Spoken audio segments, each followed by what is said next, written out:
Essa mensagem, o título dela é O Mistério da Iniquidade, a parte 2. Ela é a continuação da mensagem que nós vimos na semana passada, que o irmão Enio compartilhou conosco. E porque é uma mensagem muito extensa, cheia de detalhes, a gente vai acabar revisando algumas coisas que o Enio já falou na semana passada. Então, primeira coisa que a gente precisa deixar claro é que a volta do Senhor é um fato e ela está muito próxima. Esse processo do retorno do Senhor já se iniciou. E a qualquer momento pode acontecer tudo isso que nós vamos ver hoje, né? E outra coisa também é que qual foi o objetivo de Paulo escrever a carta aos Tessalonicenses? Ele já tinha estado presencialmente com eles, mas por não ter tido tempo suficiente para transmitir toda a economia para eles, toda a economia de Deus, ele teve que sair às pressas por causa de situações que se levantaram. E para que houvesse alguns ajustes, o apóstolo Paulo escreveu essas duas epístolas. Tanto para encorajar os irmãos, para consolar, por causa da situação que estava ocorrendo, de perseguição, de tribulação, onde até alguns irmãos de Tessalônica acabaram sendo martirizados, né? E com isso criaram algumas ideias, alguns conceitos errados a respeito da volta do Senhor, e aqueles que haviam dormido no Senhor, se eles iriam ou não participar do arrebatamento, ou como seria. Então eles tinham essa dúvida. Então Paulo escreve isso para eles para corrigir essas questões, mas também para consolar. A gente vê que Paulo tinha um coração de pai e de mãe para com eles, né? De mãe que aconselha, que acolhe, que dá esse cuidado, mas também de pai que corrige, disciplina e coloca alinhado na economia de Deus, né? Então, como a gente já está certo que a volta do Senhor está muito próxima, então nós precisamos ver o que vai ocorrer, o que vai anteceder e o que vai acontecer durante a vinda do Senhor. Então, nas cartas que Paulo escreveu e as demais cartas da Bíblia, os demais livros da Bíblia, o livro de Daniel, de Tessalonicenses e de Apocalipse, a gente pode ver mais claramente falando desse período final, né? Não tem como falar do fim dos tempos sem falar das 70 semanas de Daniel, não tem como falar do fim sem falar de Apocalipse, obviamente. E em Tessalonicenses também é esclarecido para nós alguns assuntos sobre a vinda do Senhor e tudo que vai ocorrer para que a vinda do Senhor se concretize. Então, Paulo começa escrevendo aos Tessalonicenses, na segunda epístola, no capítulo 2, onde ele trata bastante desse assunto, ele começa assim: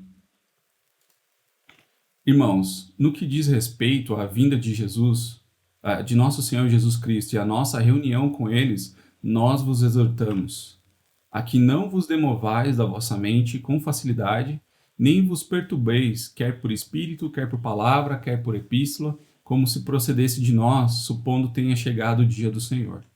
Então nós vemos aqui que Paulo rogava, pedia aos irmãos, assim, quase que implorando para eles não se preocuparem com as coisas que estavam sendo ditas ao redor, que não eram ditas pelo apóstolo, né? Ou a gente pode trazer hoje tudo que é falado que não é pela palavra profética, né? E essa questão de vinda do Senhor, vinda no grego, ali nesse termo, é parousia. E parousia, a gente já ouviu, mas para quem não ouviu, quer dizer a presença física do Senhor.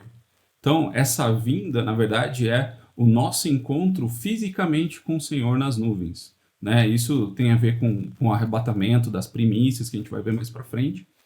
Mas essa era a dúvida que eles tinham quanto ao arrebatamento, né? A gente vai ver mais para frente que Paulo esteve presencialmente, falou para eles: lembre-se do que eu falei, mas essa carta vem para corrigir eles.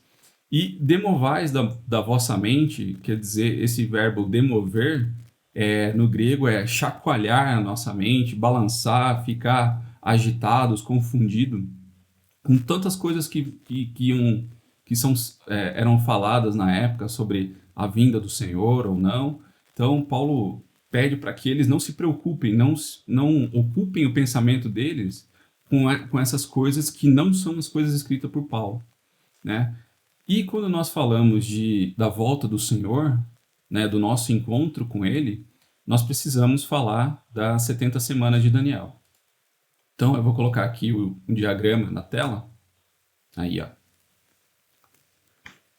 Nós vimos isso semana passada com mais detalhes. Eu não vou entrar tanto nos detalhes aqui, mas só para a gente ter visualmente uma linha do tempo do que vai acontecer.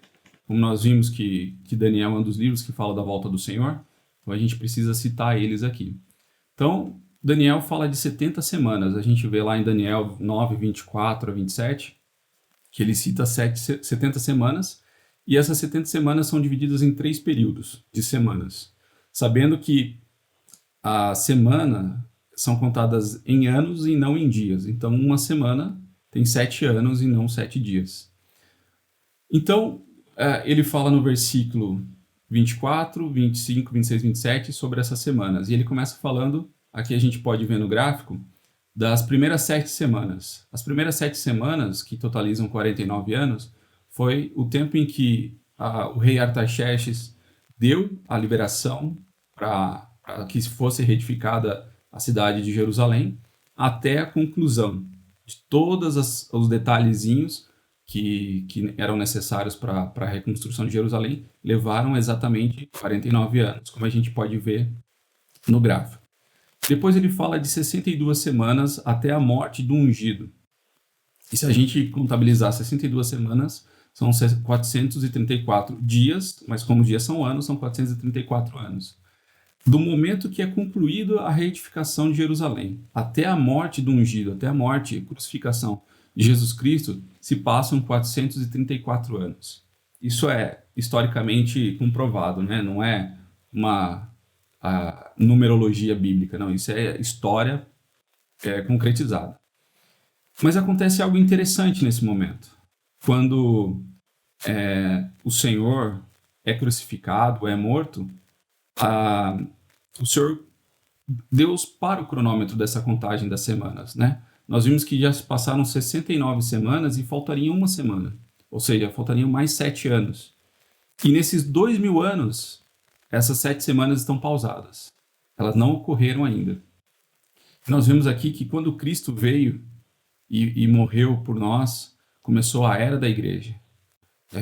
E nós, que não éramos merecedores de nada dessa promessa, né, como nós vemos em Romanos, deixa eu achar aqui, Romanos 11, 17, eu vou só citar aqui. Se, porém, algum dos ramos foram quebrados, e tu, sendo oliveira brava, foste enxertado em meio deles, e te tornaste participante da raiz e da seiva da oliveira. Que nós éramos essa oliveira brava, que não tínhamos nada a ver com as promessas que Deus havia feito.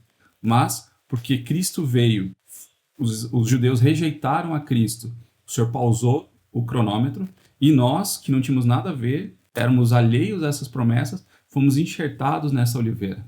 Então, a partir desse momento, nós, junto com o povo judeu, fazemos parte de todo o povo de Deus.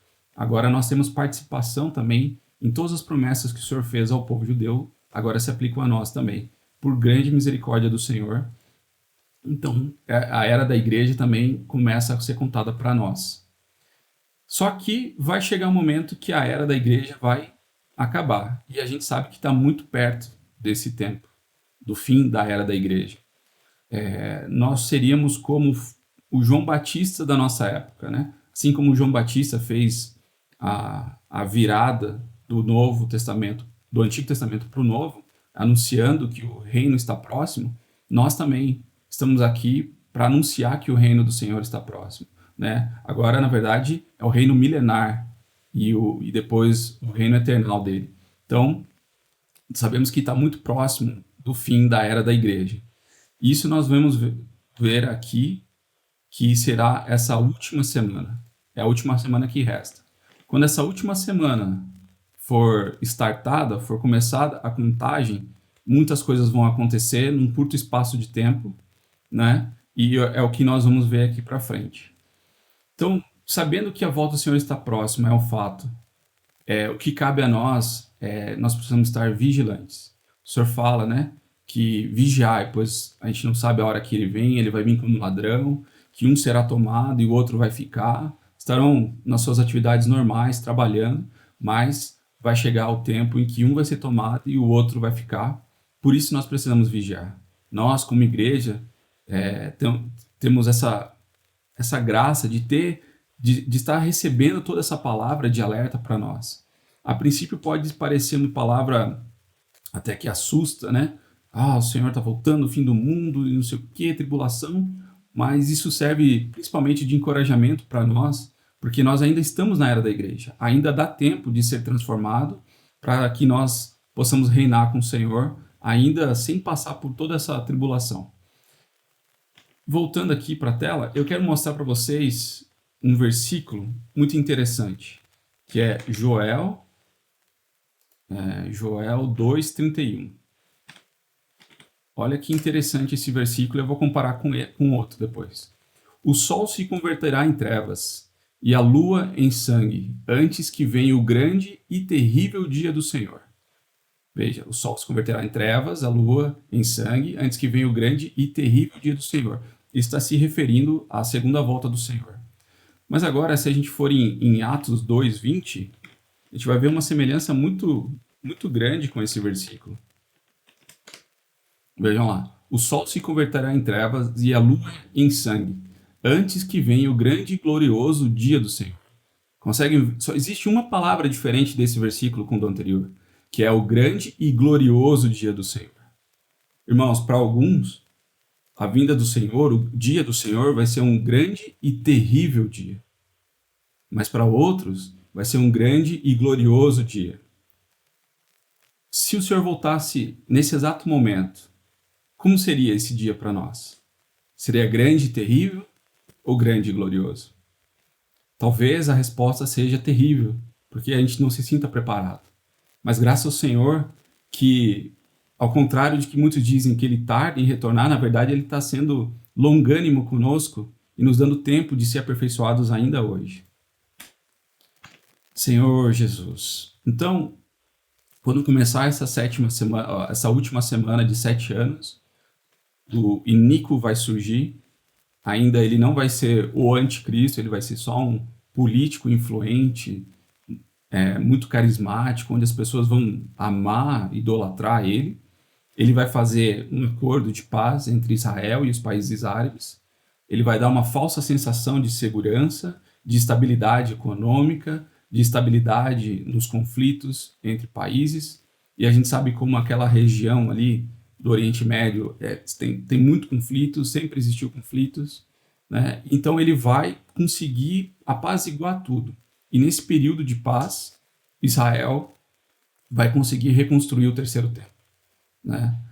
E na metade dessa semana, esse político carismático, líder carismático, vai romper com esse acordo de paz, vai perseguir os judeus e os cristãos, vai colocar a imagem da besta no templo para que ela seja adorada e vai proferir todo tipo de blasfêmia contra as coisas de Deus. Só que antes de que ele surja, algumas coisas precisam ocorrer. E é o que nós vamos ver aqui. Essa parousia, essa vinda do Senhor, ela é registrada por 7 eventos. Ontem eu acabei falando eles sequencialmente, mas hoje eu vou falar eles de acordo com a linha do tempo do que nós vamos falando. Antes de prosseguir, nós precisamos ficar bem claros quanto à nossa teologia a respeito do arrebatamento.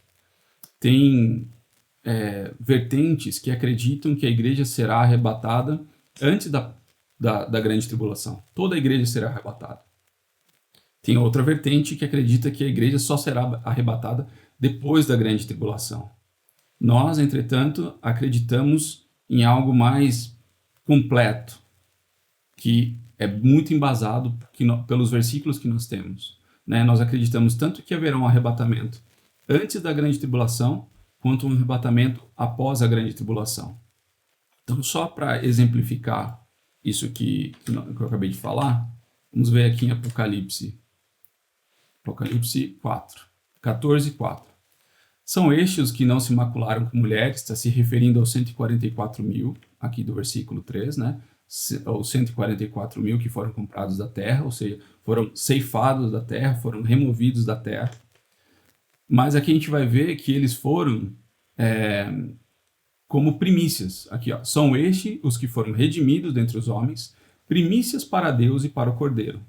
A primícia, se ele é primícia, então ele não está no todo, não está no comum. Então ela é colheita, ceifado antes, é colhido antes da colheita normal. Então isso mostra que há um arrebatamento antes e um depois. No versículo 15 desse mesmo capítulo, a gente vê aqui que o anjo fala para quem está sentado à nuvem, né? Toma a tua foice e ceifa, pois chegou a hora de ceifar, visto que a seara da terra já amadureceu. Então isso mostra que aqueles que não foram colhidos primeiro, as primícias, chegou um momento em que eles amadureceram, e agora chegou a hora de serem ceifados. Então mostra que é um arrebatamento antes e outro depois. Então isso é só para deixar claro aquilo que nós cremos, né? Nosso objetivo não é discutir uma ou outra doutrina, porque até no passado isso foi causa de divisão entre irmãos lá no século passado. E o nosso objetivo não é esse. Nós só queremos firmar naquilo que nós cremos. Então, seguindo em frente, para que surja o anticristo e a vinda do Senhor se concretize, algumas coisas precisam acontecer. E Paulo fala isso aos Tessalonicenses no versículo 3 do capítulo 2 da segunda carta.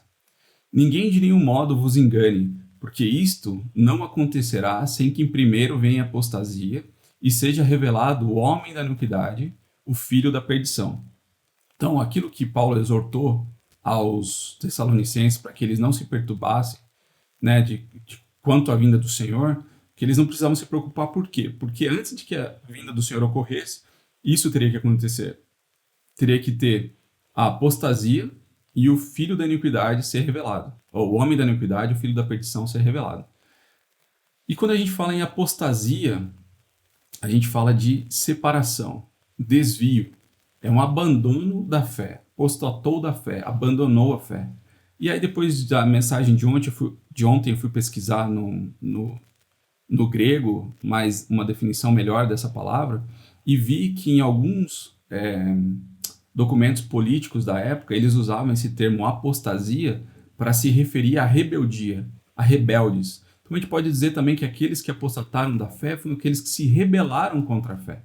Veja como isso é muito forte, isso é uma coisa que, Senhor Jesus, né? Você não só abandonar a fé, mas se voltar contra ela, é muito mais forte do que naufragaram na fé, como a gente vê em Timóteo, né?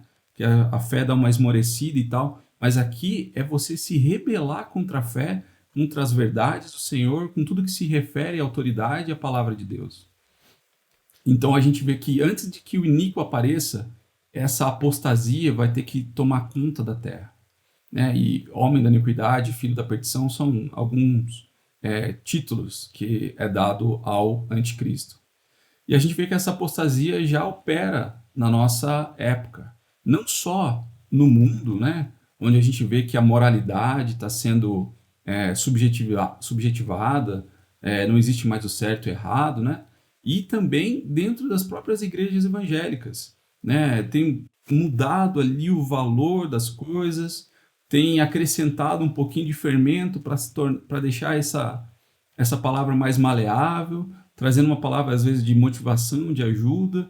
Não que isso não seja bom, mas nós precisamos de uma palavra fundamental, nós precisamos do falar profético para que a gente fique firmado na palavra. Senão, depois, nós vamos ser como os Tessalonicenses estavam, a gente vai estar demovendo a nossa mente por qualquer vento de doutrina, se nós não estivermos bem firmados. Senhor Jesus, veja como o anticristo vai se manifestar. Versículo 4. O qual se opõe e se levanta contra tudo que se chama Deus, ou é objeto de culto, a ponto de assentar-se no santuário de Deus, ostentando-se como se fosse o próprio Deus. Veja, aquilo que eu falei, que no meio da semana ele vai romper o acordo e vai colocar a sua imagem, a imagem da besta, dentro do templo para que ela seja adorada. Nós vemos isso aqui, ó. Se chama se levanta contra tudo que se chama Deus, ou é objeto de culto a Deus, a ponto de assentar-se no santuário de Deus. A gente vê que esse comportamento do anticristo é algo que não é novo, porque nós vamos ver mais para frente, todo o poder, toda a autoridade que ele tem foi Satanás que entregou para ele. Então, o modus operandi do anticristo vai ser o mesmo modus operandi de Satanás. E a gente vê que lá na rebelião ainda, nos céus, o que Satanás queria era justamente se assentar no trono de Deus. Ele queria estar no mesmo patamar de Deus, ser adorado como Deus. Então a gente vê que por meio do anticristo, Satanás vai tentar cumprir aquilo que ele não conseguiu lá no princípio. Versículos 5 e 6. Não vos recordais de que ainda convosco eu costumava dizer-vos essas coisas? E agora sabeis o que detém, para que ele seja revelado somente em ocasião própria. Aqui Paulo lembra os Tessalonicenses do que vai deter a manifestação do iníquo, mas aqui na carta não fica registrado. Então nós não temos claramente, nós não podemos afirmar com certeza que é isso ou aquilo que vai impedir a manifestação. Mas sabemos que alguma coisa que existe, que impede, e que em determinado momento isso que o detém vai ser retirado, que é o que a gente vê no versículo 7. Com efeito, o mistério da iniquidade já opera e aguarda somente que seja afastado aquele que agora o detém. Veja, tudo por trás, nos bastidores, está sendo pavimentado para receber o anticristo. Quem já teve a oportunidade de ir para a Europa, ou não só apenas como turismo, mas passar um tempo lá, né? Eu e a Analia, a gente serviu por quase um ano lá, uns 10 anos atrás, e a gente pôde ver como os cidadãos da Europa estão já cauterizados para muita coisa e vão aceitar o anticristo facilmente.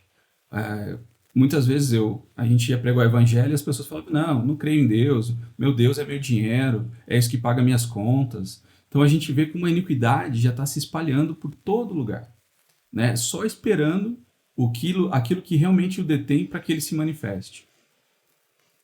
Senhor Jesus, ao longo das eras, muitos estudiosos cogitaram o que seria isso que detém a manifestação do iníquo, né? Alguns dizem que vai ser a palavra física, né? A palavra vai ser extinguida, vão queimar as Bíblias, vão dar um jeito de tirar ela do mundo. Mas ao longo da história a gente vê que nunca conseguiram fazer isso. Nem antes da reforma, onde a população não tinha acesso à palavra, nem mesmo durante a perseguição comunista aos chineses, eles não conseguiram erradicar, por mais que eles tentassem, os irmãos conseguiam de alguma forma esconder fragmentos da palavra nos pés das cadeiras, né, que são ocas, né, que são de metal, conseguiam esconder alguma coisa ali, e ainda que se perderam muitas Bíblias, fragmentos ficaram. Então, a Bíblia, a palavra física, dificilmente vai ser removida e aí vai surgir o iníquo, não.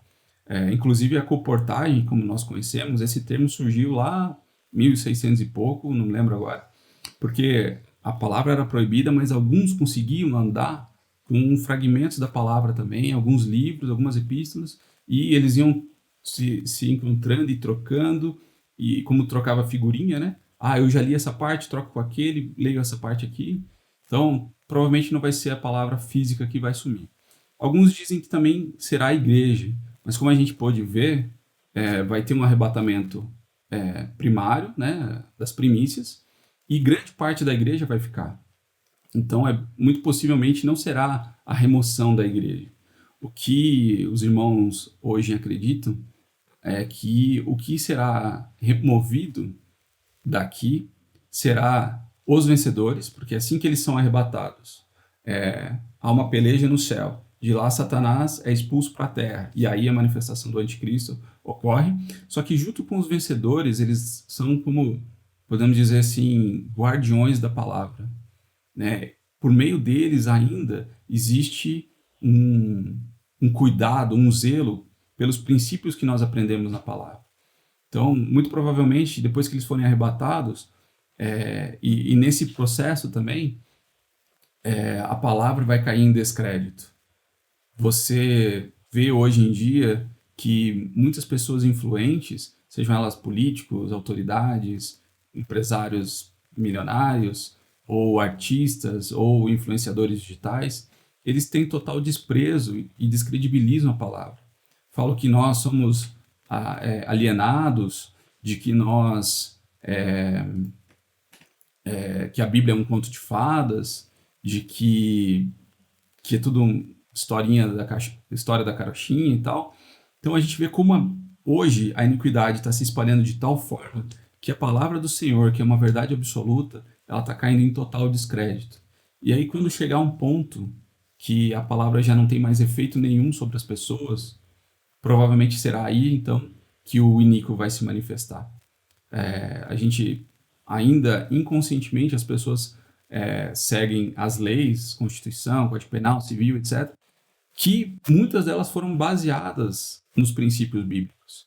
Só que nós temos visto que todas essas leis estão sendo mudadas. E a gente vê em Daniel que quando o anticristo se manifestar, ele vai alterar o tempo e as leis. Então, se existe algum resquício de lei que ainda se baseia nos princípios cristãos, os princípios bíblicos, com certeza ele vai mudar para ele poder operar sem nenhum problema. E devido a essa iniquidade que tem se espalhado, nós vemos que já não existe mais uma divisão entre o que é certo e o que é errado, né? A linha que dividia foi removida. Então, quando nós atravessamos essa linha, a minha consciência já está cauterizada a ponto de eu não perceber mais o que aconteceu, né? Nós que somos guiados pelo Senhor, não precisaríamos de uma linha. O próprio Senhor ia nos falar conosco através da unção de que nós estamos agindo assim ou assado.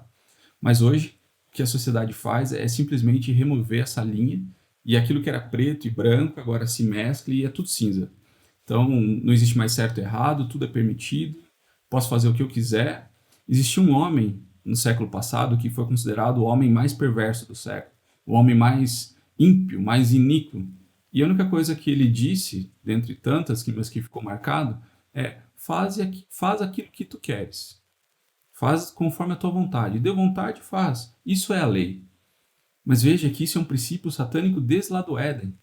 Quando a Eva fala, não, eu não posso comer esse fruto, e a serpente falou, não, pode comer, não vai acontecer nada com você. Fica tranquilo, você está com vontade, come. E aí aconteceu o que aconteceu. Então, hoje, Satanás continua usando a mesma estratégia de 4, 6 mil anos atrás. Então, nós vemos então que o descrédito da palavra é o que vai dar lugar ao iníquo. Então, acontecendo isso, a iniquidade se manifestando, então acontece a primeira coisa. O anticristo surge. Esses primeiros 3 anos e meio vai ser um terror psicológico, principalmente para nós, cristãos, porque tudo vai estar acontecendo numa paz, numa falsa alegria, mas tudo sem Deus. E nós que vamos ter um pouquinho que temos um pouco de consciência do que está acontecendo, vamos nos sentir pressionados por tudo isso. Vai já começar a haver perseguições e tal, mas ainda, digamos assim, vai ser leve. Então, no meio dessa terceira semana, quando a iniquidade se manifesta, se multiplica por toda a terra, então chega um momento que o Senhor fala, chega. Então, ele arrebata as primícias. Pouquinho antes de começar a grande tribulação, ele arrebata as primícias que nós vimos. E logo em seguida, o anticristo, ele rompe o acordo de paz, ele vai ser ferido mortalmente e milagrosamente vai ressuscitar. E aí nesse momento entra o espírito do anticristo nele, o próprio espírito da besta, né? Nós vamos ver mais para frente que tudo isso que ele vai começar a fazer, inclusive o falso profeta, desde maravilhas, milagres, fazer sinais, fogo cair do céu, tudo isso é autoridade, poder dados por Satanás, pelo grande dragão. Então, manifestou-se então o iníquo, as primícias foram arrebatadas e Nesse momento que as primícias são arrebatadas, Cristo, com os vencedores, estão lá no terceiro céu. Vai ser uma oportunidade única para aqueles que forem arrebatados, porque vão poder testemunhar, ser testemunha ocular da habitação do Senhor, porque eles vão estar diante do trono do Senhor. E aí começa esse segundo evento, é a descida de Cristo com os vencedores até as nuvens. Nesse momento é tudo em oculto, ninguém vê nada. Então vamos dar sequência aqui. No versículo 7, a gente viu que o Ministério da Iniquidade já opera. Nós não entendemos como funciona, mas por isso é um mistério, mas a gente percebe pelos eventos globais que por trás dos bastidores alguma coisa está acontecendo. E a gente vê que o que realmente vai fazer diferença para nós é a palavra. Nós precisamos valorizar a palavra. Enquanto Satanás e os seus vão estar fazendo de tudo para descredibilizar a palavra, nós vamos precisar ser aqueles que vão ser os que vão guardar a palavra, vão dar crédito à palavra. Vai ser a palavra que vai nos guiar. A nossa consciência vai estar sensibilizada para tudo que o Senhor fala. Então, se nós guardarmos a palavra, vai chegar um momento que nós poderemos ser guardados dessa grande tribulação. Senhor Jesus, ainda sobre a iniquidade, né, tem tantas coisas ocorrendo no mundo. Eu falei até ontem que um certo famoso disse que quanto mais ele lê a Bíblia, mais ateu ele se torna. E em 2 Timóteo 4:1, eu vou só citar aqui por causa do tempo, fala assim: conjuro-te perante Deus e Cristo Jesus, que há de julgar vivos e mortos pela sua manifestação e pelo seu reino. Isso mostra que todos irão passar pelo tribunal de Cristo, que a gente vai ver mais para frente. Aí o versículo 2 fala: prega a palavra, insta, quer seja oportuno, quer não, corrige, repreende e exorta com toda longanimidade e doutrina. Veja, nesse período, a nossa responsabilidade é pregar o evangelho. Não importa se é oportuno ou não, se a pessoa vai se sentir incomodada ou não. A nossa função é de ser como de evangelista. Nós precisamos pregar o evangelho para que a gente possa corrigir, repreender, exortar, né? Isso tudo, claro, dentro da doutrina, dentro dos ensinamentos que nós temos aprendido, né? Da palavra profética, da palavra fundamental, e com muita longanimidade. E ainda dá tempo de ser longânimo, que é sofrer por um longo tempo a favor dos outros, né? Então, porque a gente sabe que às vezes pregar o evangelho, principalmente para familiares que demoram para aceitar, causa um certo sofrimento para nós, mas ainda dá tempo. Esses ensinamentos saudáveis, essa doutrina, a moralidade, a piedade, uma vida de amor e temor ao Senhor, coisas que, se nós não fizermos isso, não pregarmos o evangelho, mais ainda essa iniquidade vai se multiplicar. No versículo seguinte fala: pois haverá tempo em que não suportarão a sã doutrina. Veja, como a gente viu como a iniquidade vai se multiplicar, as pessoas não vão suportar ouvir sobre a verdade. Não vão suportar ouvir sobre os princípios do Senhor. Pelo contrário, elas se cercarão de mestre segundo as suas próprias cobiças, como quem sentindo coceira nos ouvidos. Ou seja, elas vão querer ouvir aquilo que agrada, aquela palavra boa. Isso falando de cristãos, né? Mas entre os incrédulos, eles não vão querer ouvir nada de tribulação, de terror, de morte. Eles querem ouvir de paz, de alegria, de que está tudo bem, de politicamente correto, aquilo que satisfaz o ouvidinho deles, né? Mas nós sabemos que tudo isso vai ser mentira, vai ser falsidade. Versículo 4 de Timóteo: se recusarão a dar ouvidos à verdade, entregando-se a fábulas. A única verdade, irmãos, é essa aqui. O Senhor é a verdade, né? Jesus disse que eu sou o caminho, a verdade e a vida. Só que tudo que ele tudo que ele revelou está contido aqui dentro. Então hoje, este é o nosso bastião da verdade. Aqui dentro nós encontramos quem é a verdade e nós ouvimos toda a verdade que ele tem para nós. Então nós vemos que naquela época eles vão recusar a ouvir as verdades e vão preferir se entregar a fábulas, a contos, a histórias, a fake news de hoje, né? Senhor Jesus, Tu, porém, ser sóbrio. Isso ele está falando, Paulo falando para Timóteo. Ser sóbrio em todas as coisas. Suporta as aflições e faz o trabalho de um evangelista. Cumpre cabalmente o teu ministério. Isso se aplica para nós, irmãos. As pessoas vão recusar a verdade? Vão. As pessoas vão nos chamar de lunáticos? Vão. Mas quanto a nós, cumpre o teu ministério. Faz o trabalho de evangelista. Nós temos aí tantos irmãos, cerca de 300 colportores que todos os dias estão fazendo o trabalho de evangelista, semeando a palavra para cerca de 10 mil pessoas diariamente, fora as outras que eles contatam por meio da oração e que acabam não ficando com os livros.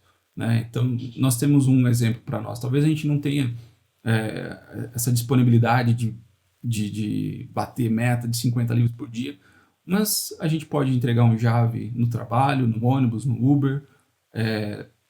Tivemos esse final de ano promoção de 50% de livros e nós vimos vários irmãos semeando. Semear a palavra é muito fácil para nós, não é uma novidade, não é nenhum bicho de 7 cabeças. Basta a gente ter essa atitude de cumprir cabalmente aquilo que o Senhor confiou a nós.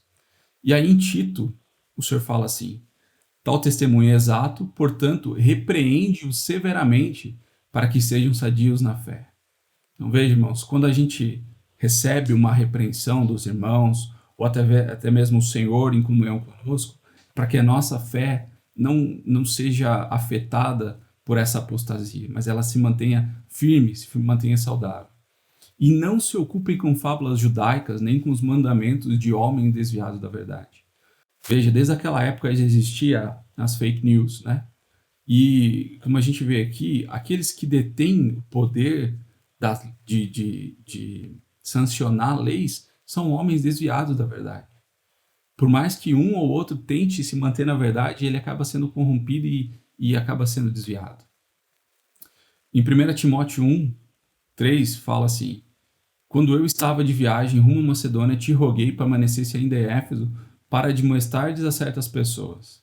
Estas certas pessoas são os irmãos responsáveis daquela região. Paulo está falando para Timóteo ir lá e conversar com os irmãos, a fim de que não ensinem outra doutrina.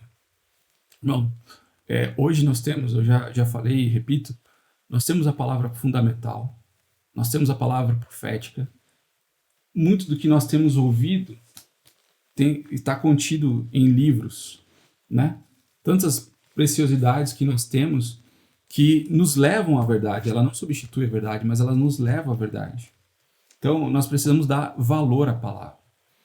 O anticristo vai tentar destruir a palavra. Da nossa parte, nós temos que valorizar até o fim, perseverar até o fim, nem que isso custe a nossa própria vida. Senhor Jesus, dando sequência, então, versículo 8. Então será de fato revelado o iníquo, a quem o Senhor Jesus matará com o sopro da sua boca e o destruirá pela manifestação de sua vida. Então a gente vê aqui que de fato ele vai ser manifesto. Não tem como evitar. A gente vê em Daniel que vai ser dado poder para ele de destruir até mesmo os filhos de Deus. Então, quem ficar durante a grande tribulação, esse período que nós estamos falando já são, deixa eu voltar aqui, essa partezinha em vermelho, os últimos 3 anos e meio da grande tribulação, quando ele se manifestou, e aí a coisa vai ficar feia para quem ficar. Nunca antes se viu sofrimento e tribulação igual ao que vai ser passado nesses 3 anos e meio. Voltando aqui, só um instantinho. Senhor Jesus. Então, quando ele é revelado, então, no período aqui daqueles eventos, mais ou menos o segundo evento, o terceiro evento, né? No segundo evento Deus, Cristo, junto com os vencedores, as primícias, descendo, né? Descendo para os ares. Essa descida, essa viagem, digamos, vai levar esses 3 anos e meio da grande tribulação. Nesse meio tempo, tudo isso está acontecendo. A iniquidade está se alastrando e o anticristo já se manifestou. E como a gente vê nesse versículo aqui, um sopro da sua boca matará, o Senhor Jesus matará com o sopro da sua boca e o destruirá pela manifestação da sua vinda. essa vinda já começa aqui no terceiro evento, que é quando eles chegam finalmente, e aí entra o quarto evento que soa a sétima trombeta. E aí ocorre o arrebatamento dos crentes que amadureceram depois, né? Nesse período, já vai acontecer esse arrebatamento, aí vem o tribunal de Cristo, que é o quinto evento, onde todo o povo de Deus será julgado, e os mortos primeiro, né, vão ressuscitar, vão ser arrebatados com os vivos, e todos vão estar diante do trono. As bodas do Cordeiro vão ocorrer, Cristo como noivo e a igreja sua noiva se casam finalmente, e logo em seguida, sétimo evento, Cristo vem para a Terra.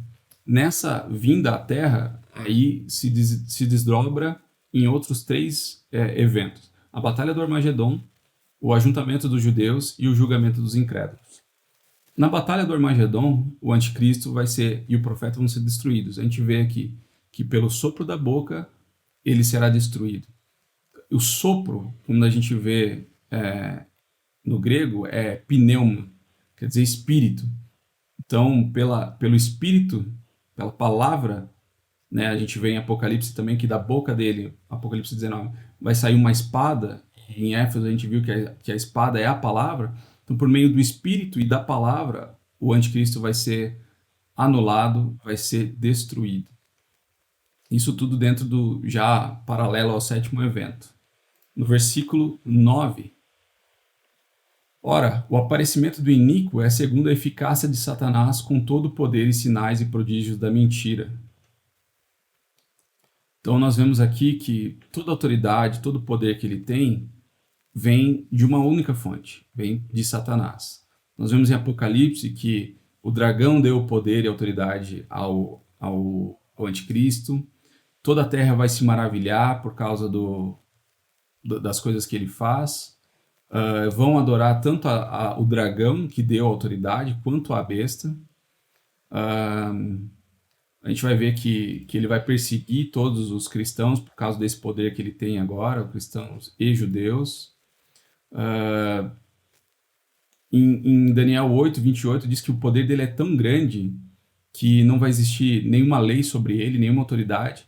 Ele vai causar grande destruição, vai prosperar e fará o que ele tiver vontade. Tanto é que ele vai se assentar no trono para ser adorado dentro do templo.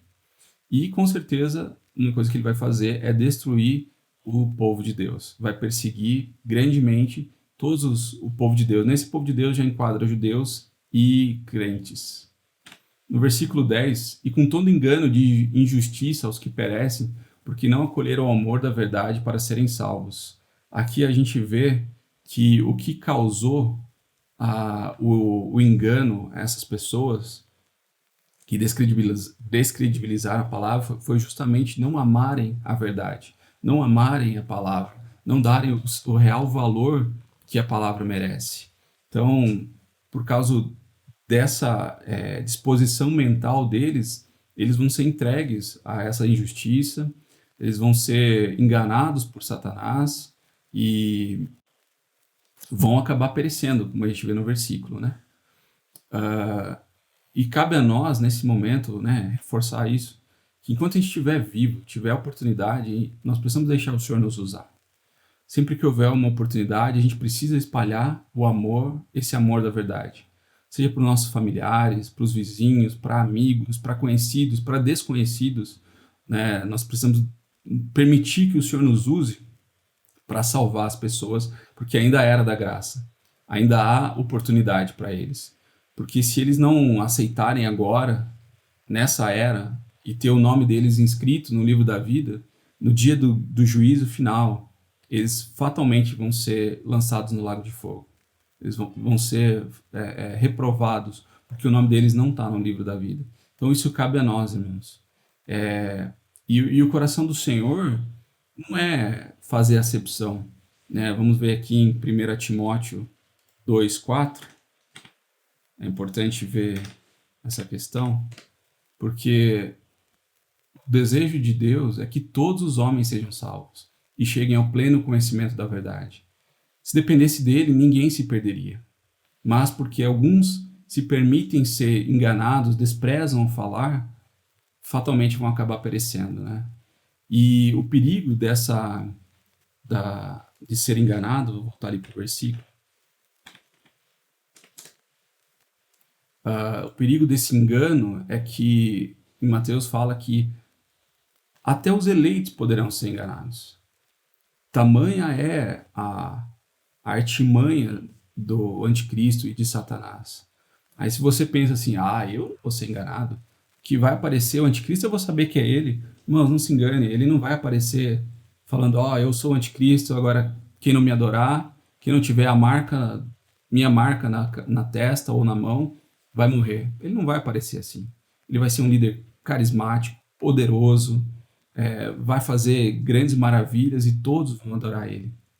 Adorar no sentido assim de não prestar culto somente, mas, nossa, vão endeusar esse ser. E aí você pensa, eu não vou.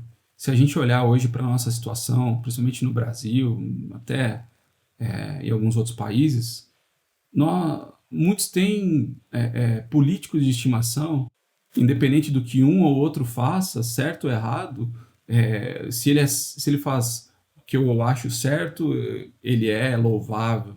Se ele faz errado, eu fecho os olhos, faço o que não vejo e passo pano para o que ele fez, de certo ou errado. E a gente vê isso muito claramente no Brasil, sem querer entrar no mérito. Então, se com esses pangaré que nós temos já ocorre isso, imagina com um líder tão carismático, tão poderoso, onde todas as nações vão se dobrar a ele, onde ele vai conseguir finalmente o acordo de paz entre Israel e o povo árabe, né? Então, quantos não vão ser enganados com isso? Por isso que nós temos que estar muito firmados na palavra para reconhecer todos esses sinais, reconhecer a manifestação do iníquo. Senhor Jesus, e quanto a essa questão do engano, né, a gente vê que a palavra da cruz é loucura para aqueles que se perdem. Então, quando a gente fala da cruz, para alguns, certeza é loucura, mas vai ser loucura somente para aqueles que se perderam, porque para nós é salvação. Para nós é o poder de Deus. Eles ouvem a palavra e acham que é loucura e não aceitam. E aí entra o versículo de 2 Coríntios. A gente já viu isso no passado, mas é muito interessante essa questão do perfume, né, de sermos uma fragrância para os que vivem e para os que morrem. Porque nós somos para com Deus e o bom perfume de Cristo.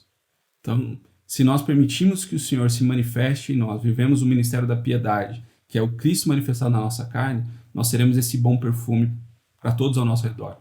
Tanto nós que somos os que não são salvos, tanto nos que são salvos, como nos que se perdem. Para com esses, cheiro de morte para a morte, para com aqueles, aroma de vida para a vida. Quem é, porém, suficiente para estas coisas?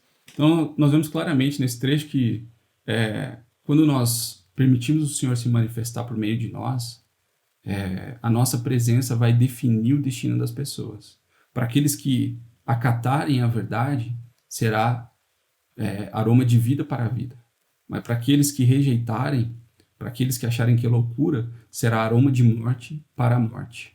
Senhor Jesus, então veja como a nossa condição é muito importante para definir o destino e definir a era. Senhor Jesus, nós temos que orar para o Senhor para que a nossa fragrância, o nosso Cristo seja exalado. E que se por acaso o nosso evangelho estiver encoberto, como a gente vê em 2 Coríntios, orar para o Senhor descobrir esse evangelho que está encoberto, para que as pessoas possam ver, tenham os seus olhos espirituais abertos, para que possam ver ainda enquanto há tempo. Porque a gente sabe que vai chegar o dia e aqueles que não crerem, infelizmente, serão destinados ao lago de fogo. Senhor Jesus, dando continuidade aqui, versículo 11. Irmãos, são muitos versículos. Provavelmente eu não vou conseguir abordar todos os detalhes dessa mensagem, tanto que são 2 mensagens para falar sobre esse assunto. Então eu encorajo os irmãos a lerem, relerem o Alimento Diário nessas 2 semanas, mas também tem toda segunda-feira, no pé da página, tem a leitura de apoio. Então nós temos essa semana o livro de Daniel, que fala muito bem sobre as 70 semanas. que a volta do Senhor está próxima, que é o que nós estamos falando. E temos também o grande diamante da Bíblia, que tem um resumo de muitos livros e muitos assuntos aqui dentro. E claro, né, não podemos nos esquecer de ler a palavra, a verdade absoluta. Então, talvez eu fale em alguma coisa aqui dos detalhes, mas com certeza, nas mensagens, no Instituto Vida para Todos, nos livros, vocês vão ficar claros sobre esses assuntos. Retomando aqui, é por esse motivo, pois, que Deus lhe manda a operação do erro para darem crédito à mentira. Veja, aquilo que nós lemos ali em 2 Coríntios, e que as pessoas acham que é loucura, por esse motivo, Deus permite a operação do erro. Toda a estratégia de Satanás, essa operação, quando existe uma guerra, existe a operação de guerra, né? Então, o Satanás está arquitetando a sua operação. Ele tem a sua estratégia, os seus planos, e por as pessoas descredibilizarem a palavra, o Senhor permite. Então, tá bom. Se você não quer ouvir, se você não quer dar crédito, eu tiro minhas mãos e você fica entregue à operação do erro. E o mais triste de tudo isso, irmãos, é ver que até mesmo na igreja tem irmãos que acreditam na mentira. Irmãos que se deixam chacoalhar a mente por tantas notícias falsas por aí. Isso é muito triste, irmãos. Isso é sinal de que não está firmado, não está enraizado na palavra, na verdade absoluta, na palavra, a palavra que fundamenta é exatamente isso. Se eu estou bem fundamentado, não tem nada que vai me derrubar. Claro, eu tenho que cuidar para não cair, mas se eu estiver bem fundamentado, irmãos, não vou correr esse risco. Senhor Jesus. Senhor Jesus. Em 1 Timóteo 4:1, nós vemos que o Espírito, veja, o Espírito com E maiúsculo, afirma expressamente que nos últimos tempos alguns apostatarão da fé por obedecerem a espíritos enganadores e ensinos de demônios. Então isso que nós estamos falando de ser enganado, de se deixar ser balançado por essas coisas, essas doutrinas, esses falatórios além da palavra profética, isso provém porque o Senhor permite que a operação do erro opere, que alguns vão apostatar da fé, mas isso tudo vem porque dão ouvidos a espíritos enganadores e ensino de demônios. Veja como é profundo, como é um negócio muito mais do que uma pessoa que não crê. Por trás dessa pessoa que não crê e fala um monte de coisas, existem esses espíritos enganadores e que trazem doutrinas, ensinamentos de demônios. Senhor, isso é muito forte. Por isso que nós vimos anteriormente sobre aquela ovelha que tem a sua cabeça, Senhor, derrama óleo sobre a cabeça da ovelha, justamente para afastar aquelas moscas que ficam zanzando pela cabeça dela, e se entrar no nariz pode causar até a morte dessas ovelhas. Então, essas coisas, essas moscas em volta da nossa cabeça, tudo isso quer nos levar a apostatar da fé. Não só a naufragar, mas a apostatar da fé, a nos rebelar.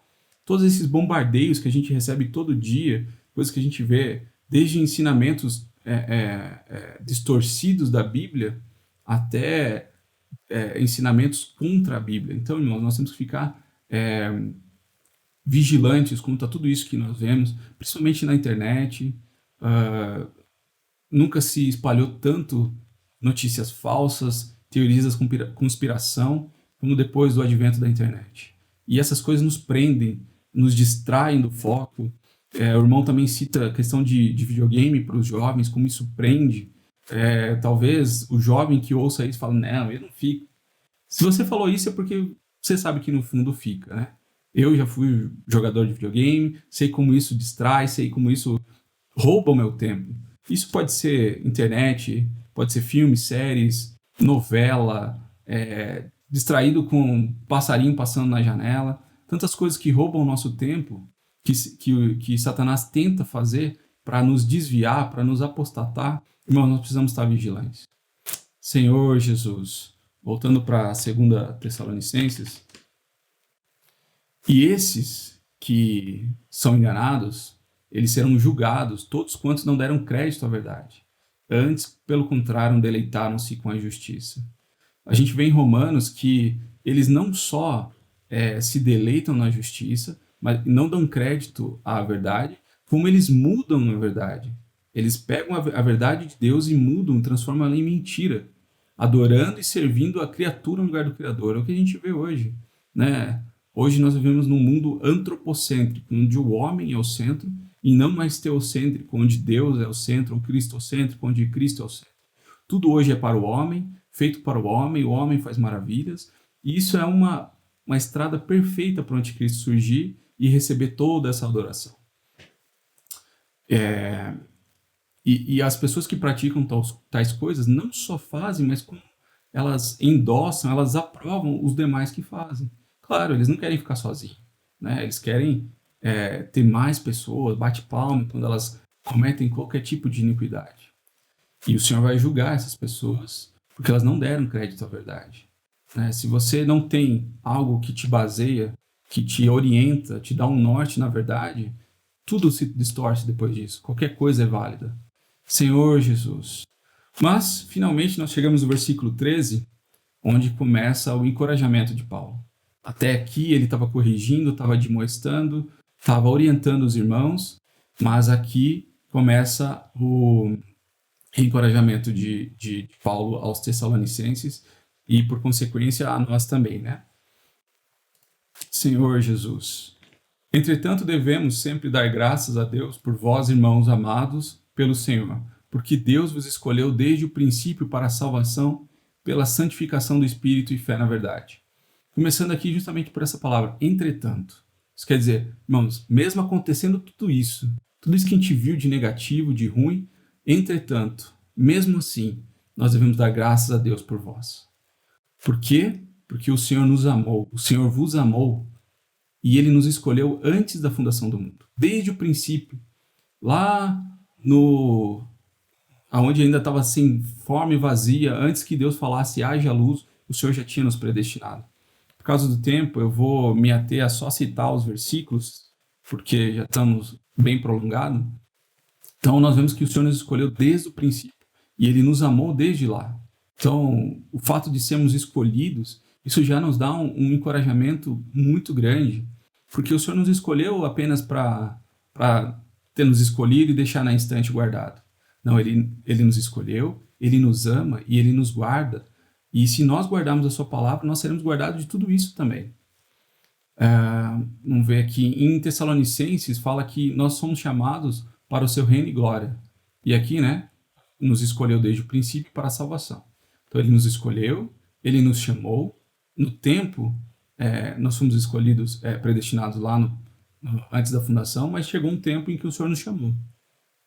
Depois do meu nascimento, algum dia, o Senhor falou, agora é a hora, me chamou você. Talvez você tenha nascido, talvez o seu chamamento tenha ocorrido no momento do seu nascimento, mas chegou um momento que o Senhor nos chamou. E Ele nos chama para o seu reino e glória. Em 1 Pedro a gente vê que, ora, o Deus de toda graça, que em Cristo vos chamou a sua eterna glória. Ele nos chama para a sua eterna glória. Senhor Jesus. E nós vemos aqui na continuação do versículo que a nossa salvação é pela santificação do Espírito e fé na verdade. Primeiro vem a fé na verdade, né? A gente vê que o que é fé? É crer na palavra. A fé vem por ouvir a palavra. Então nós ouvimos a palavra, vem um caminhãozinho da fé, traz essa palavra para nós. Essa palavra que era objetiva, fora de nós, ela começa a fazer parte do nosso ser, ela se torna a nossa fé objetiva, e cada vez que nós ouvimos a palavra, essa fé subjetiva vai crescendo, ela vai se manifestando, ela vai transbordando do nosso espírito para a nossa alma, para o nosso corpo, né, até saturar todo o nosso ser. A gente vê em Tessalonicenses 5:23, primeira, que o Senhor fala que, vamos ver ali, não lembro de cabeça exatamente, então para não incorrer no erro, vamos ver 1 Tessalonicenses 5:23. O mesmo Deus da paz vos santifique em tudo. Nós vemos ali santificação do Espírito. Santifique em tudo, em vosso corpo, em vosso espírito, alma e corpo. Sejam conservados íntegros e irrepreensíveis na vinda, né, na parousia do nosso Senhor Jesus Cristo. Então nós vemos que por essa fé que vai crescendo e tomando conta de todo o nosso ser, nós vamos sendo santificados. Essa santificação é uma transformação.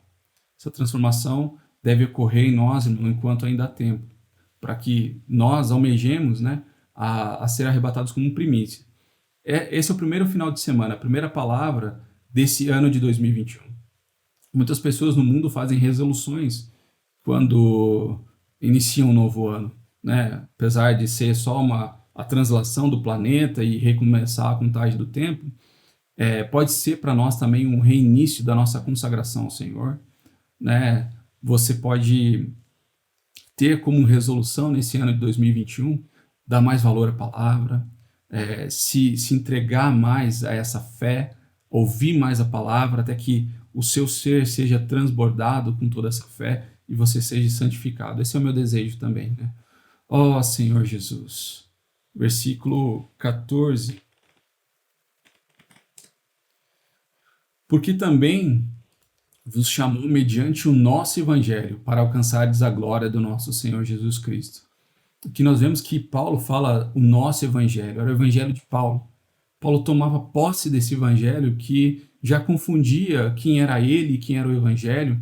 Então, era o nosso evangelho, o evangelho de Cristo, mas que ele tomou para si e agora não é só dele, mas é dele e de Cristo. E então, que isso seja também o nosso desejo, né? Que tudo isso que nós temos falado se torne o nosso evangelho. E nós vemos também que, em outro versículo, que Paulo dava testemunho disso. Então, esse evangelho mudou a vida de tal forma dele que isso mudou o testemunho dele. Então, aquilo que ele falava era o que ele vivia. Então, nós precisamos ter essa coerência no nosso viver. Se nós falamos do Senhor, falamos do Evangelho, esse tem que ser o nosso viver. Aquilo que eu falo deve ser aquilo que eu prego.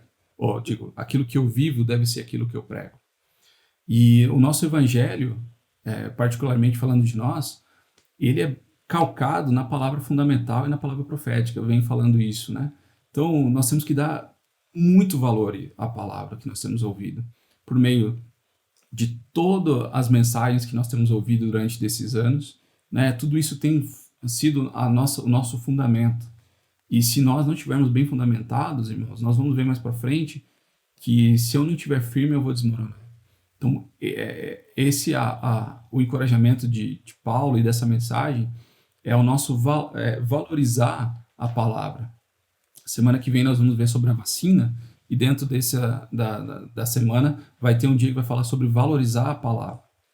Senhor Jesus, e nós vemos aqui que o Senhor nos chama para alcançarmos a glória de nosso Senhor Jesus Cristo. Por questão de tempo, eu vou só citar aqui também, mas em João, o Senhor fala que... vamos ler aqui, é mais fácil do que eu ficar tentando interpretar aqui. João 17, 22. Ó Senhor Jesus. O Senhor fala, é uma oração de Jesus com o Pai. Eu lhes tenho transmitido a glória que me tens dado, a glória que o Pai deu ao Filho, para que sejam um, para que nós, eu, você, todos os irmãos que estão nos ouvindo, a igreja em Curitiba, sejamos um, como nós o somos, como o Pai e o Filho são um. Opa, só um instantinho. Próximo versículo. Eu neles e tu em mim. Então Pai no Filho, Filho e o Pai em nós, a fim de que sejam aperfeiçoados na unidade, para que o mundo conheça que tu me enviaste e os amaste, como também amaste a mim. Então veja, é para isso que o Senhor tem nos chamado. O Senhor nos tem chamado para fazer parte dessa glória, né? Isso vai ser a glória de nós termos o Filho e o Pai dentro de nós, mas nós também estarmos dentro do Filho e do Pai. É um mistério realmente, né? Ontem eu dei um exemplo que seria como um copo que tem a água, que é o Filho, habitando em nós, só que dentro do Filho também tem o oceano, né? Esse copo está submerso no oceano. Então, o copo tem água, mas o copo está dentro da água, entendeu? É um entremesclar que vai ser glorioso. Esse é o nosso destino. Não nos chamou para ir para o céu, ter a nossa casinha lá, andar nas nuvens com uma coroinha na cabeça, aqui um arquinho, umas asinhas e uma arpinha. Não é para isso que o Senhor nos chamou. O Senhor nos chamou para estar inseridos nele. Ó Senhor Jesus, isso é profundo demais, irmãos. Oh, Senhor Jesus, espera aí que eu perdi os versículos aqui. Aqui. Então, é isso, né? O Senhor nos convida para participar dessa unidade harmoniosa e divina que existe entre Ele e o Pai. Dando sequência no versículo. Assim, pois, irmãos, permanecei firmes e guardai as tradições que vos foram ensinadas, seja por palavra, seja por epístola. Então, aqui nós vemos novamente Paulo encorajando que eles perseverem firmes, está consolidados, firmados, né, vigilante. Em Coríntios fala, sede vigilantes, permanecei firmes na fé, portai-vos varonilmente, fortalecei-vos. A única forma da gente estar vigilante, de estar fortalecido, firmado, é se nós estamos gastando tempo com a palavra, gastando tempo com as coisas do Senhor, né? E aí entra a questão da tradição, de guardar as tradições. Nós temos a nossa identidade e ao manifestar as nossas tradições, nós mostramos quem nós somos, a nossa identidade. E nós temos tradições que são preciosas, saudáveis, né? Nós temos o invocar, nós temos o orar, o ler e orar a palavra, nós temos o profetizar, falar e cantar os hinos, compartilhar com os irmãos, ter comunhão íntima com o Senhor. Tudo isso, irmãos, faz parte da nossa tradição. Que nada nos afaste ou que nada nos faça deixar de guardar essas tradições, porque isso é o que nos salva. Ontem à noite, o irmão Gilberto me ligou e compartilhou comigo uma definição que ele encontrou no dicionário Silveira do que significa tradição. E ele passou para mim o seguinte: tradição é a transmissão de valores espirituais de geração em geração. Tudo que nós temos recebido de irmãos há mais de um século e tem sido aperfeiçoado, essa tradição tem sido passada ao longo de todas as gerações e chegou até nós. E nós então temos que preservar, não podemos perder isso, para que a geração que vem após a gente, mesmo se a volta do Senhor seja daqui 3 anos, 10 anos, 60 anos, né, essa geração, essa tradição tem que permanecer. Ela não pode ser perdida. Quando você olha para um povo nordestino ou gaúcho que está exercendo a sua tradição, logo você identifica eles. E essa tradição vai passando de gerações e gerações. Da mesma forma, temos que ser assim com as coisas do Senhor, com relação àquilo que nós temos aprendido na vida da igreja. E, citando 2 versículos aqui, Paulo fala aos Tessalonicenses: nós vos ordenamos, irmãos, em nome do Senhor Jesus Cristo, que vos aparteis de todo irmão que ande desordenadamente e não segundo as tradições que de nós recebeste. Deixa eu colocar aqui na tela para vocês. Aí.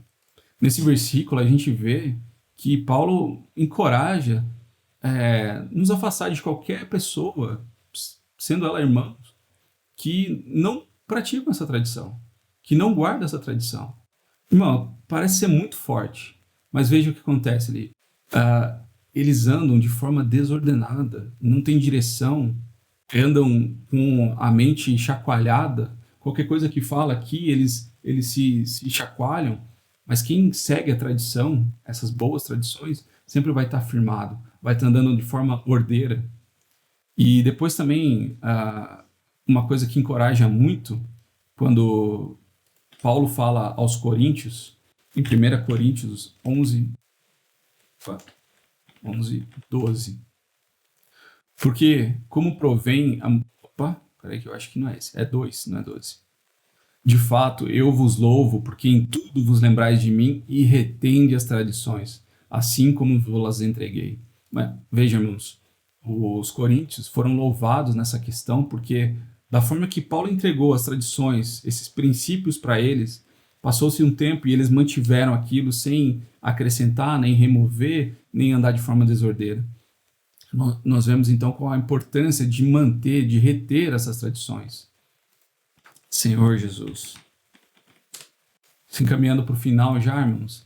Ora, nosso Senhor Jesus Cristo mesmo e Deus, o nosso Pai, que nos amou e nos deu eterna consolação e boa esperança pela graça.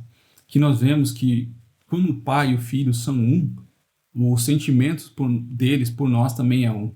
Quando nós vemos aqui que os dois nos amou, fica gramaticalmente incorreto, mas por causa da unidade do Pai e do Filho, é um ser só que nos ama, né? É um amor unânime deles e nos dá eterna consolação e boa esperança pela graça. Veja, nós temos uma boa esperança, nós temos também uma boa palavra e uma boa obra.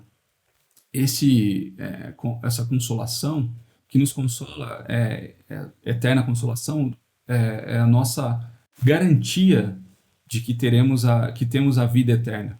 Isso pode vir qualquer situação, pode nos desencorajar, podemos ficar desanimados, mas nos lembrar que nós temos essa vida eterna garantida para nós, ela é capaz de nos reanimar cada vez que nós nos sentimos desencorajados, né? E essa a boa esperança, nós vemos que é a esperança da glória, que fala em Colossenses, né? Vamos ver lá rapidinho. Aos quais Deus quis dar a conhecer qual seja a riqueza da glória deste mistério e entre os gentios, isto é, Cristo em vós, a esperança da glória. Cristo em nós é que é a nossa esperança da glória. Irmãos, veja quanta preciosidade tem no nosso interior. Nós temos a garantia da vida eterna e nós temos Cristo em nós, que é essa esperança. Então, quando o Senhor se manifestar, ele vai vir, sim, nos céus, mas ele também vai se manifestar de dentro de nós. Isso, ficando claros disso, não cabe a nós mais ficar desencorajados. Sempre que isso acontecer, nós podemos nos lembrar disso, né? Nos reanimarmos. 2 Tessalonicenses 2,17, já no último versículo. Consolem o vosso coração e vos confirmem toda boa obra e boa palavra. Aqui nós vemos, né, que anteriormente nós temos uma boa esperança, nós temos a boa obra e a boa palavra. Aqui ele nos encoraja a permanecer firme, a permanecer confirmado, estabelecido em toda boa palavra e boa obra. Isso é criar raízes, né? Quando temos raízes bem fortalecidas,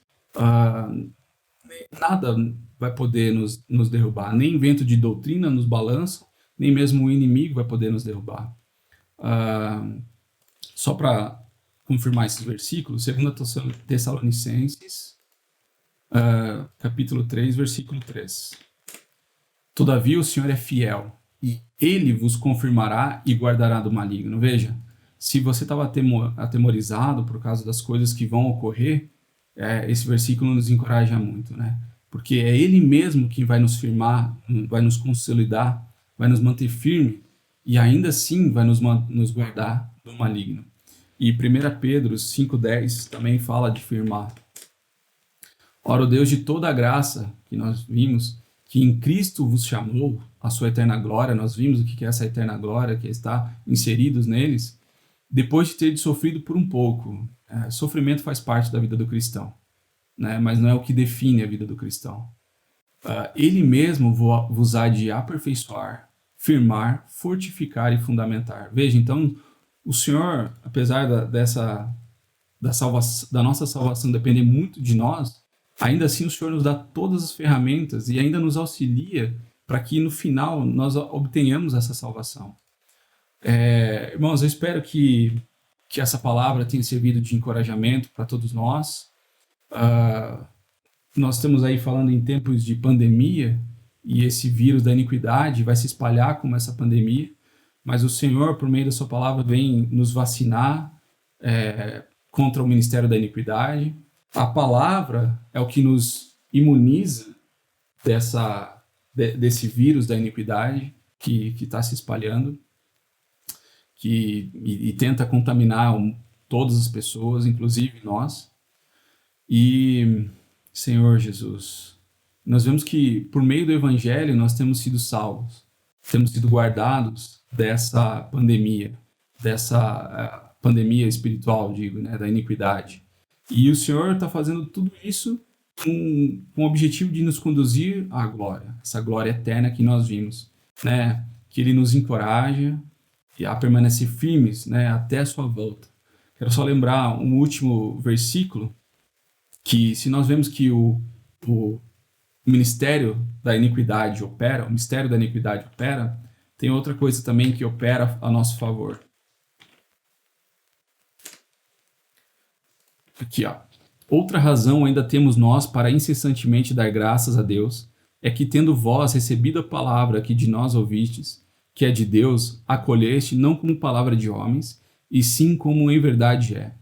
A palavra de Deus, a qual com efeito está operando eficazmente em vós, os que credes. Veja, irmãos, como é importante nós crermos na palavra, receber essa palavra, tomar como verdade, mesmo a palavra não é escrita, mas é que é verbalizada para nós, através desse falar profético, nós não temos que tomar como se fosse de um ou de outro homem falando, né? Não do Pedro, não do Esdra, dos irmãos que estão à nossa frente, mas como de fato é a palavra de Deus, a qual com efeito está operando eficazmente em nós. Ainda que no mundo a iniquidade esteja operando eficazmente, mas nós, os que cremos, a palavra tem operado em nós. E essa palavra é o que nos guarda, que nos guardará daquele grande dia, que pode ser terrível, mas eu espero que para nós seja um dia glorioso, né? Que nós possamos viver por meio desse ministério da piedade, não da iniquidade. O ministério da piedade é Deus vivendo por meio de nós, sendo manifestado em nós, né? Ah, Senhor Jesus, que nós possamos viver aguardando a volta do Senhor e apressando a volta do Senhor, como se a qualquer momento nós fôssemos nos encontrar com Ele. Quer seja o Senhor realmente venha e nos arrebate como primícia, ou que nós possamos ser levados pelo Senhor, dormir no Senhor.